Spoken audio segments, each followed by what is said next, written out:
ఈగోలతోటి జలశీలతోటి ఉండే ఈ సమాజంలో ఒక అజాత శత్రువు తారకరత్న, అందరినీ బాబాయ్ బాబాయ్ అని పిలిచే తారకరత్న ఈరోజు మన ముందు లేకపోవడం నిజంగా బాధాకరం.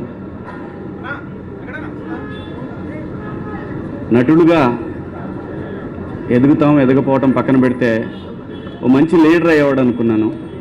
డెఫినెట్గా వాళ్ళ తాతగారి అంశను తన మాటల్లో చూశాను నేను. చాలా సందర్భాల్లో చాలా మంచి మిత్రుడు నాకు. వారికి నా హృదయపూర్వక శ్రద్ధాంజలి ఘటిస్తూ వారి కుటుంబానికి సానుభూతి తెలియజేస్తూ థ్యాంక్ యూ. ఇద్దరు చిన్న పిల్లలు, ఆ భగవంతుడు ఆ కుటుంబానికి ఇంత పెద్ద షాక్ని తట్టుకొని ధైర్యం ఇవ్వాలని,